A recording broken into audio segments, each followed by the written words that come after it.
নমস্কার, কেমন আছেন সবাই? আমি সুমনা সুন্দরবন ভিলেজ লাইফের আরও একটি নূতন পর্বে আপনাদের সবাইকে স্বাগত। তো আজকে কিন্তু সকাল সকাল উঠে আমার রান্না হয়ে গেছে। এখানে হয়েছে ভাত, কচুর ফুলের তরকারি হয়েছে, আর হয়েছে লোটে মাছের ভাজা। আর যেটা হয়েছে সেটা হচ্ছে মামার জন্য একটু মাংস তুলে রেখেছিলাম ফ্রিজে, সেটাই আলু দিয়ে রান্না হয়েছে।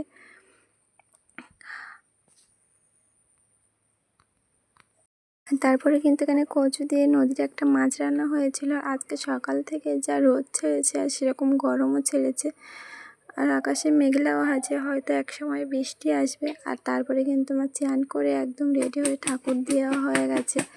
আর আজকেরে আসবে আমার দাদা ভাই আমাদের বাড়িতে মালসা রাখতে।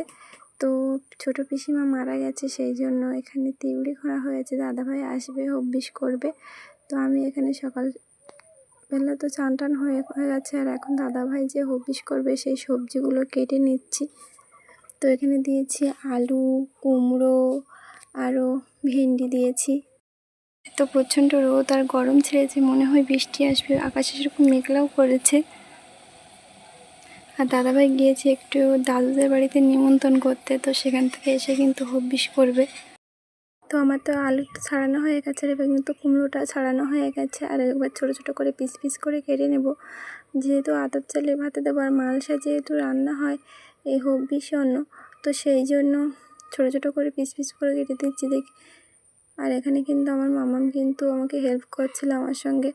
তো আমার কিন্তু সব কিছু কেটে এখানে জলে রেখে দিয়েছি ভিজিয়ে। দাদাভাই আসলেই চালটা ধুয়ে দেবো, দিলে দাদাভাই করে নেবে আর সব কিছু। তো তারপরে আমি ভাবছিলাম বৃষ্টি আসবে ভাবছি, সেই জন্য কিন্তু তাড়াতাড়ি করে গিয়ে এখানে পাতাগুলো তুলে নিচ্ছিলাম। আর যে রোদ ছেড়েছে, আমি কিন্তু এখানে দাঁড়াতেই পারছি না। তো আমি কিন্তু এখানে দাঁড়িয়ে শুধু বলছি কি যে এত রোদ হচ্ছে, আমি এখানে আমার পিঠ পুড়ে যাচ্ছে। তো মামা কিন্তু ওপরে দাঁড়িয়ে হাসছিল, তো ওকে দেখে আমিও একটু কথা বলে নিচ্ছিলাম। আর তোমাদের ওখানে কাদের কাদের বাড়ির দিকে রোদ হচ্ছে অবশ্যই কিন্তু কমেন্ট করে জানাবেন। আর আমাদের এখানে প্রত্যেক দিন এরকম হচ্ছে, সকালে প্রচণ্ড রোদ আর তারপরে একটু পরে গিয়ে বৃষ্টি হচ্ছে।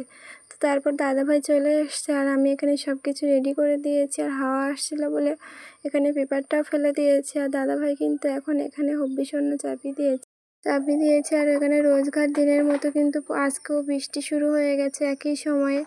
তো এখানে প্রখর বৃষ্টি হচ্ছে, আর এখানে কিন্তু হবিষ অন্নটাও হয়ে গেছে। দাদাভাই এখানে সব কিছু আস্তে আস্তে সাজিয়ে নিয়েছে, আর প্রথমে কিছুটা করে মাখিয়ে নিয়েছে, যেটা পিসিমাকে অর্পণ করা হবে। তো দাদাভাই আর আমি গিয়েছি, মামামও গিয়েছিল, বৃষ্টি একটু থেমেছে আর রোদ হচ্ছিল আবারও। তো এখানে অর্পণ করা হয়ে গেছে। তারপর দাদাভাই কিন্তু সেবা করে এখানে বসে সবাই মিলে গল্প করছিলাম। বড় পিসি এসছে, দাদাভাই এখানে, মা, আমি, মামাম সবাই বসেছিলাম, গল্প করছিলাম। আর ছোটো পিসিমার ছেলে হচ্ছে দাদাভাই। আর আমার পিসি শাশুড়ির কিন্তু 3 বোন আর 2 ভাই। তো তার ভিতরে কিন্তু বাবা আর বড় পিসি আছে, আর সবাই কিন্তু মারা গেছে। তো তারপরে এখানে কিছুক্ষণ গল্প টল্প করে দাদাভাই কিন্তু চলে যাবে, সেই জন্য কিন্তু সব কিছু গোছানোও হয়ে গেছে। পর্বটা এই পর্যন্ত। ভালো লাগলে অবশ্যই লাইক, কমেন্ট, শেয়ার করবেন এবং চ্যানেলটিকে সাবস্ক্রাইব করবেন। আর দেখুন দাদাভাই কিন্তু বেরিয়ে পড়েছে বাড়ির উদ্দেশ্যে। তো আজকের পর্বটা এই পর্যন্ত, দেখা হচ্ছে পরবর্তী আরও একটি নতুন পর্বে। ততক্ষণে সবাই ভালো থাকবেন।